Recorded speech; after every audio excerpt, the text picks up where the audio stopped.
ભાજપની પોલિસી શું છે કે 156 ધારાસભ્ય 2022 માં આવ્યા હતા ભાજપના, અને ઈ પછી ભૂપતભાઈ જેવા ને અર્જુનભાઈ જેવા ને આને તેને પક્ષ પલટા કરાવ્યા. ભૂપતભાઈને જો ભાજપ ન લઈ ગયું હોત તો કઈ એની સરકાર ભાંગી નહોતી જવાની, સરકાર નહોતી પડી જાય એમ ભાજપની, છતાંય હું કામ લઈ ગયા. સામે કોઈ માણા વધવો ન જોઈએ. ભૂપતભાઈ ભાજપમાં રહેતા તો શરમે ધર્મે ક્યારેક પાર્ટીના કહેવાથી 2 નિવેદન ભાજપની વિરુદ્ધમાં આપવા પડતા.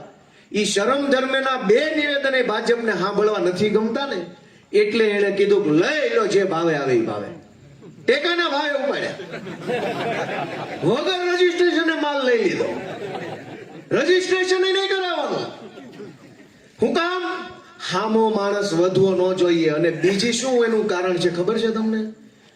જેટલા હોય એટલાને વેચાતા લઈ લેવાના, ડરાવી ધમકાવી ભાજપમાં લઈ લેવાનું બીજું મોટામાં મોટું કારણ ઈ છે કે માણસને કંટાળો લાવી દો. રાજકારણથી બધા આગા ભાગવા જોઈએ. આ બહુ રસ લેવા માંડ્યા છે ને, એમાં ભાજપની વિરુદ્ધમાં હાલે છે. જેને હોય એને ખરીદો, જેને હોય એને જેલમાં પૂરો. ગામ કંટાળી જાય, ગામ હરેલી જાય, ગામ આઘાતમાં આવી જાય, ગામ અંદરથી થાકી જાય, મૂકો લપ પડતી. કોઈ પાર્ટી નહીં ભાઈ, હું મારી વાડીએ છું, મન ન બોલાવતો મીટિંગમાં કોઈ નહીં. થાય કે નહીં? ગામને કંટાળો લાવી દેવા માટે થઈને આ કોશિશ ભાજપ કરે છે.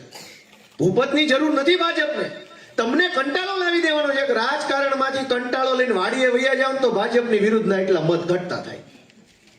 આ પ્લાનિંગ હાલે છે. હું સાચું બોલો કે ખોટું? આપણને સીધી રીતે હરાવી શકે એમ નથી ભાજપ, એટલે આપણને કંટાળો લાવી દે, આપણને થકવી નાખે, આપણને એમ થાય કાંઈક કરવું જ નથી. ભાઈ કોઈ પાર્ટીની સભા અમારા ગામમાં ન લાવતા.